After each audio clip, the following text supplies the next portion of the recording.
तो 2 दिन में 2000, यानी 2 दिन में 2000 पॉइंट बैंक निफ्टी ऊपर चढ़ के बंद हुई है। और अगर आप निफ्टी को देखते हो तो ये 600 पॉइंट 2 दिन में 600 पॉइंट ऊपर जाके बंद हुई है। परसेंटेज में देखोगे तो लगभग 4% से ज्यादा बैंक निफ्टी और लगभग 2.5% के आसपास में 2 दिनों में रिकवरी निफ्टी ने यहां पे किया है। अब आप देखोगे बाजार को तो आपको यहां पे सतर्क और सावधान रहना है, क्योंकि बाजार में बैंकों में फिर से हरियाली, यानी बैंकों में फिर से खरीदारी हो रही है, लेकिन बाकी सेक्टर्स पर भी आपको ध्यान रखना पड़ेगा। तो इस वीडियो में हम लोग बात करने वाले हैं बाजार के हाव भाव को लेके, और साथ में कि आने वाले टाइम में बाजार क्या ऊपर रहने को सोच रहा है या फिर यहां से फिर से ट्रैप करके लोगों को फंसा के, रिटेलर को फंसा के फिर से धड़ाम होने वाला है। ये सारी बात करने वाले हैं। एक बार फिर से आप सभी का बहुत बहुत स्वागत है सिन्हा स्टॉक्स के यूट्यूब चैनल में। गाइस यहाँ पे देखोगे सबसे इंपॉर्टेंट पहले बैंक निफ्टी को देखते हैं और फिर निफ्टी को, दोनों यहाँ पे देखेंगे।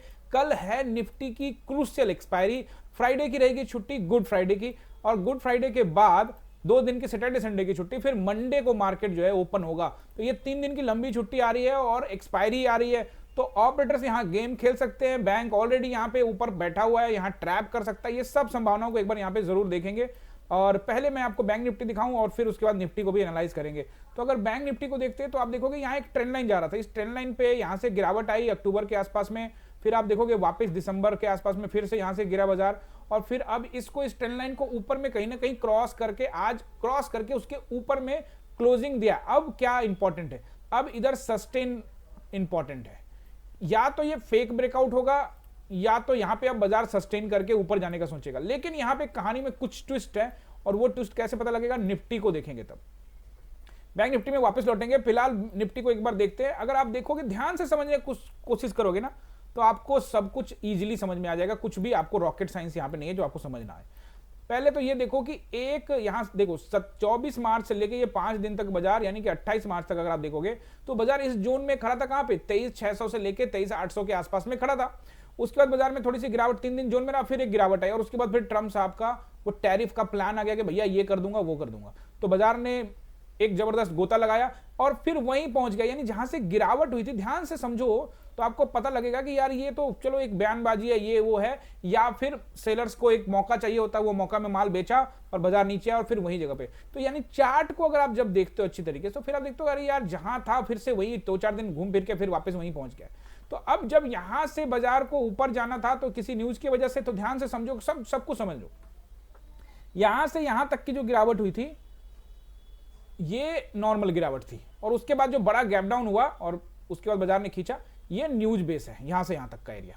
उसके बाद यहां बाजार यहां पे है। तो ऐसी स्थिति में यहां से जब बाजार यहां गिरा था तो क्या यहां से यहां जाने का सोच रहा था और फिर यहां से गिरता है, या फिर ये ब्रेकआउट करता है, ऐसा ही सोचा होगा ना बाजार ने। लेकिन इस बीच में एक न्यूज आया और न्यूज की वजह से मार्केट नीचे आया, लेकिन फिर वापस वहां पे आ गया। तो अब मान लेते हैं कि ये एरिया को यहां से निकाल दो, मान लो ये घटना हुआ ही नहीं बाजार को, इसको यहां से पूरा तरह से फिनिश कर दो। बाजार यहां आया फिर यहां चला गया। तो अब ऐसी स्थिति में फिर जब बाजार यहां आएगा तो यहां से रिजेक्शन लेगा या फिर इसको ब्रेकआउट करेगा। ये वाला हिस्सा को मैंने हटा दिया क्योंकि ये न्यूज बेसिस है, सिर्फ चार्ट समझाने की कोशिश कर रहा हूं। तो अगर आप देखते हो तो ये हिस्सा कौन सा है, 23,800 का एरिया। यहां से पहले भी गिरा, फिर बबल बना, फिर बबल गिरा, और फिर न्यूज आया, न्यूज को हटा दिया हमने, और फिर यहां। तो ऐसी स्थिति में हमारे लिए अब रेसिस्टेंस तगड़ा वाला फिर से कौन हो गया, यही हो गया ना। लेकिन अभी चूंकि 400 के पास खड़ा है तो हमको सतर्क और सावधान रहना है, और खास करके इसलिए क्योंकि कल एक्सपायरी है। हालांकि मैं सिर्फ एक्सपायरी को लेकर नहीं बता रहा, फिर मंडे ट्यूसडे के हिसाब में भी हम लोग देख रहे हैं, यहाँ पे संभावनाओं को देख रहे हैं। वापस लौटते हैं तो मैंने आपको क्या बोला कि बैंक निफ्टी जो रॉकेट रफ्तार से निकल रही है और अपने ऑल टाइम हाई से 1200 पॉइंट 1300 पॉइंट अब मात्र दूर है। अब कल उसने 1300-1400 पॉइंट का उछाल लगाया था, आज 700-2000 लगा लिया उसने उछाल लगभग, अब 1200 पॉइंट दूर है। तो उसके लिए तो 1-2 दिन की बात है ना बैंक निफ्टी के लिए। तो ऐसी स्थिति में क्या बैंक निफ्टी बिना निफ्टी के ऊपर जाने को तैयार है? क्या सिर्फ बैंकों में खरीदारी करके चार्ट को, मार्केट को मैनिपुलेशन किया जा रहा है, या फिर यहां पे सच में अपट्रेंड आने वाला है, या फिर से एक प्लान बना के फिर ट्रैप करेंगे? तो आपको थोड़ा सा सावधान सतर्क रहना है। और अगर आप देखोगे कुछ दिन से एफआई भी इंजेक्ट कर रही है, यानी कि पैसा लगा रही है और डीआई बेच रही है। आज का डेटा भी कुछ ऐसा ही होगा मुझे लगता है, जब आएगा तब देखेंगे। फिलहाल हम लोग चार्ट के आधार पे बाजार को जज करने की कोशिश करेंगे। तो वही फिर से आ जाते हैं बैंक निफ्टी। तो बैंक निफ्टी को देखोगे तो ये ब्रेकआउट है। अब ये फॉल्स ब्रेकआउट है, फेक ब्रेकआउट है, ये आपको कल 1-2 दिन में पता लगेगा। और उसके बाद यहां पे सस्टेन करके बाजार अगर ऊपर निकलता है तो ब्रेकआउट मानेंगे हम इसको। अब आप देखो ऑल टाइम हाई से ज्यादा दूर है नहीं ये अब, ठीक है ना, क्योंकि 53,100 आज तो हाई लगाया, 53,164 के आसपास का, क्लोजिंग जरूर 117 पे मिला है। लेकिन आप देखोगे ज्यादा दूर है नहीं, क्योंकि 54,400 के आसपास का हाई लगाया था बाजार यहां से, तो मुश्किल से मुश्किल 1200-1300 पॉइंट का अंतर है, और वो खींचने में उसको समय लग भी सकता है और नहीं भी लग सकता। अगर बैंक निफ्टी अपने आप पे आए तो 2 दिन में 2000 खींचा तो 1 दिन में खींच सकता है। लेकिन यहां पे बात सिर्फ यही कहना चाह रहा हूं मैं कि क्या यहां पे ऐसी स्थिति बन सकती है कि जिससे लोगों को फिर से ट्रैप किया जाए। फिलहाल हम लोग यही वाला एज लेके चलेंगे कि ये ट्रैपिंग है, क्योंकि समझना इसलिए जरूरी है क्योंकि निफ्टी वो रफ्तार नहीं पकड़ रहा है। निफ्टी ने जरूर खींचा है लेकिन वो नहीं, जैसा कि एज वहां बना हुआ 4.5%, 4% प्लस चला है वो 2 दिन में, लेकिन निफ्टी 2.5% चला है। तो आपको थोड़ा यहां सतर्क सावधान रहना है। उस तरह से अगर आप देखोगे अच्छे स्टॉक्स को देखोगे तो आप देखोगे कि रिलायंस निफ्टी के पार्ट कर रहा हूं, और जो बैंक निफ्टी के पार्ट नहीं उसके बारे में बात कर रहा हूं। तो रिलायंस में भी देखोगे तो 3-4 दिनों से वो न्यूज बेस्ड है, तो बाजार भी रिलायंस भी वहीं कहीं खड़ा है। वो वाली उछाल नहीं है जो बैंक निफ्टी में दिख रही है। कोटक को नहीं देखते क्योंकि तो बैंक का हिसाब किताब है। उसी तरह से अगर आईटीसी को देखोगे तो आईटीसी के अंदर में भी अगर आप ध्यान से देखो, आईटीसी का चार्ट आ जाए भाई, हाँ, तो आप देखोगे वो वाली उछाल नहीं है तत्काल में जो न्यूज बेस्ड उछाल है, लेकिन एक ब्रेकआउट जरूर किया आईटीसी ने कंज्यूमर सेक्टर के लिए। तो उसी तरह से अगर आप इन्फोसिस को देखोगे, इन्फोसिस का डेटा क्यों नहीं आ रहा, टीसीएस को देखते पहले। टीसीएस को देखोगे यहां पे टाटा कंसल्टेंसी सर्विस, ये देखो आईटी में नंबर 1 कंपनी, तो इसको भी देखोगे तो ये नीचे ही कहीं खड़ा है, ठीक है। तो इन्फोसिस का डेटा नहीं आ रहा, आ गया। तो इन्फोसिस को भी देखोगे नीचे ही खड़ा है। तो इस तरह से जो बाजार के हालात हैं वो आपको समझना पड़ेगा। जैसे बजाज ऑटो को देखोगे तो ये नीचे, यानी ऑटो सेक्टर में, आईटी सेक्टर में अभी वैसा ही का वैसा ही माहौल है। हाँ, फार्मा सेक्टर में जो है थोड़ा रिकवरी जरूर हुआ है। सरकारी कंपनियों के अंदर में मामूली रिकवरी हुई है। तो अभी प्रॉपर मार्केट में वो रिकवरी दिख ही नहीं है। एक बार रिकवरी दिख जाए, यानी वहां भी अच्छे स्टॉक्स के अंदर में भी अगर ब्रेकआउट्स होते हैं और सस्टेन होता है तो फिर निफ्टी को भी हिम्मत पड़ेगा और फिर नए बायर्स भी यहां पे एक्टिवेट हो सकते हैं। तो अभी जो एज रखेंगे वो हम डाउन साइड का ही रखेंगे गाइस, क्योंकि निफ्टी जब तक 23,800 को क्रॉस करके टाइम ना बिताए, फिर 24,260 पर क्लोजिंग ना दे, अप ट्रेंड के विषय में मत सोचना। फिलहाल इंट्राडे में ऊपर नीचे चलता रहेगा, लेकिन फाइनल अप ट्रेंड 24,260 के बाद और बाकी स्टॉक्स को ध्यान में रखते हुए ऐसे नहीं चलेगा मार्केट। तो अब देखोगे ध्यान से, यहां पे ये ब्रेकआउट हो चुका है बैंक निफ्टी को। तो बैंक निफ्टी अगर ये ट्रैप नहीं है तो इसी के आसपास बाजार को रहना चाहिए। इसके ऊपर फिलहाल बाजार के लिए जगह नहीं है, लेकिन नहीं होने के बावजूद ने बाजार ने अपना जगह यहां पे बनाने का कोशिश किया। तो हम यहां पे एक बार देखेंगे कि अगर ऊपर जाता है तो कौन कौन सा एरिया है। तो रेसिस्टेंस नंबर 1 इन बैंक निफ्टी 53,000, नोट करते जाइएगा, 53,327 नंबर 1, 53,527 और 53,727। ये जो एरिया है 780 कर लीजिए इसको, 780 एंड 680, ठीक है ना, ये दोनों नोट कर लीजिएगा। ये जो एरिया है ये रेसिस्टेंस के लिए रहेंगे।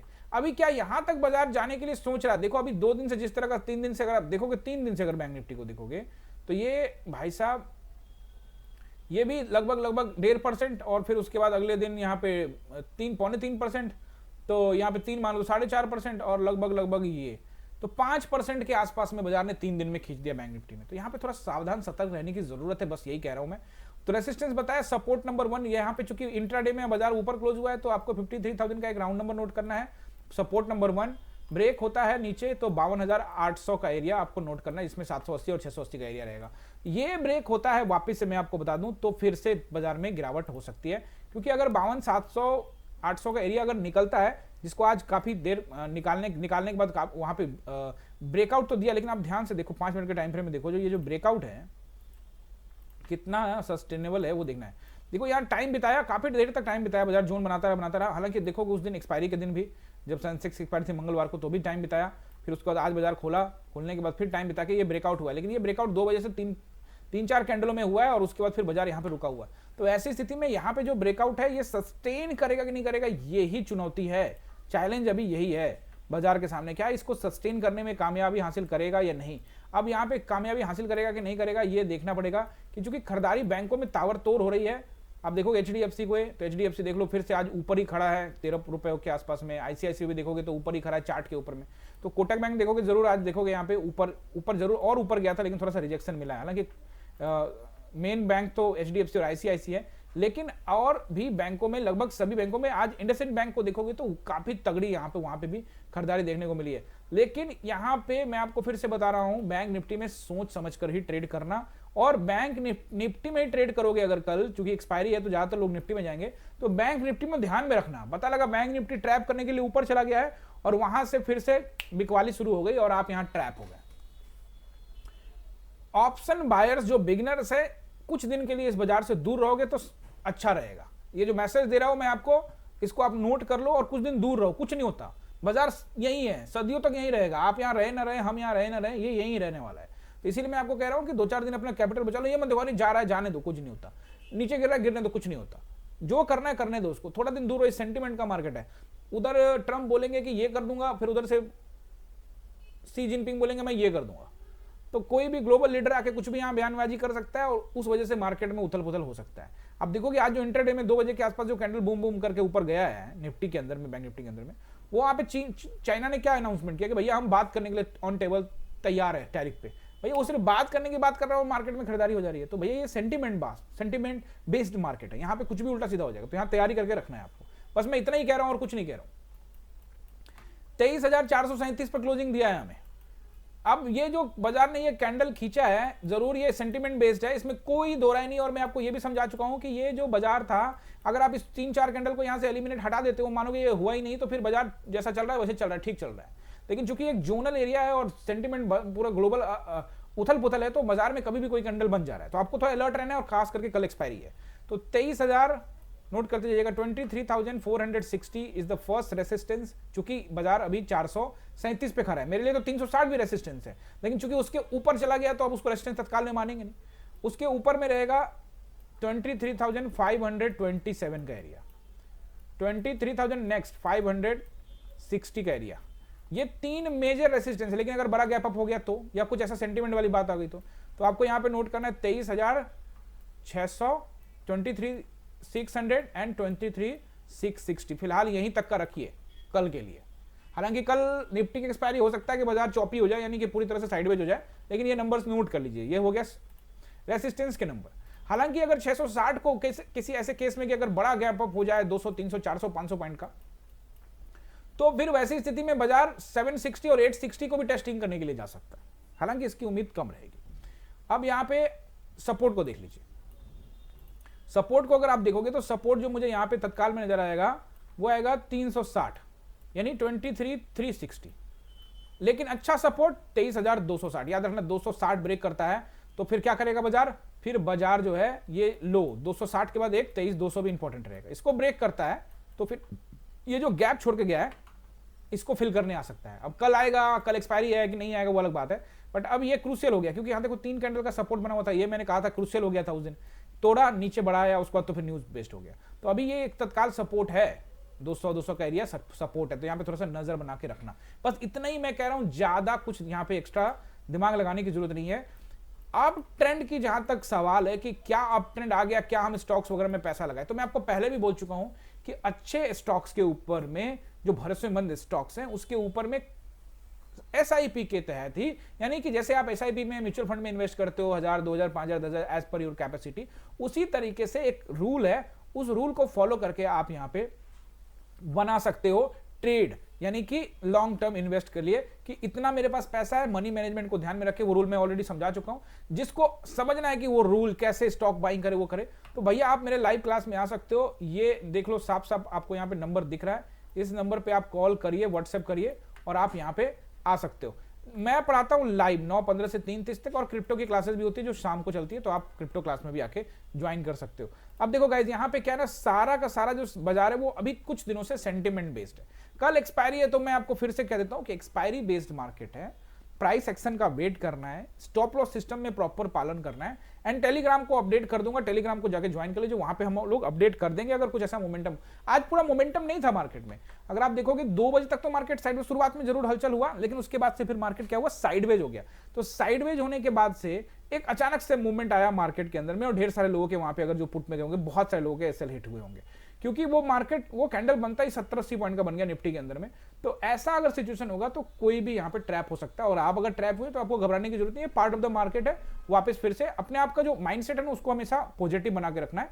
Loss and profit is the part of market. आप एग्रेसिव नहीं हो, ठीक है, अब एक लॉस हो गया तो मैं बदला लेके और ना करूं, वो ध्यान रखना होता है। हर लॉस यहाँ पे आपका जो भी लॉस होता है वो आपको कुछ ना कुछ लेसन देके जाता है, लेकिन आपको बदला नहीं लेना है, बस इतना ही ध्यान रखना है। तो ये कभी कभी ये जो कैंडल बन जाते हैं ऐसे कैंडल, वो इस तरह के मार्केट में जो सेंटिमेंट बेस्ड है, किसी नेताओं के भाषण पे चल रहा है, ऊपर नीचे हो रहा है, यहाँ पे थोड़ा सावधान और सतर्क रहना है। I hope support and resistance आपने यहाँ पे नोट कर लिया। अगर कर लिया तो करिए लाइक, चैनल को करिए सब्सक्राइब, पहली बार आए हैं तो जल्दी से सब्सक्राइब करने के बाद बेल आइकन भी दबा दीजिए। इस चैनल पे सिर्फ आपको इंफॉर्मेटिव वीडियो मिलने वाले हैं, फालतू यहाँ पे कोई बात चलता नहीं है। सिर्फ मैं आपको चार्ट, सपोर्ट, रेसिस्टेंस यही सिखाता हूँ, यही इंपॉर्टेंट है। बाकी दुनिया की ढेर सारी चीजें, ये इंडिकेटर वो लगा लो, वो लगा लो, वो सब ठीक है, आप लगाते रहो, सीखते रहो, समझते रहो, बाद में आप देखोगे कि चार्ट ही आपको यहाँ पे सब कुछ करके दे रहा है। आई होप समझे होंगे। मिलते हैं किसी और इंफॉर्मेटिव वीडियो में, तब तक के लिए बहुत बहुत धन्यवाद।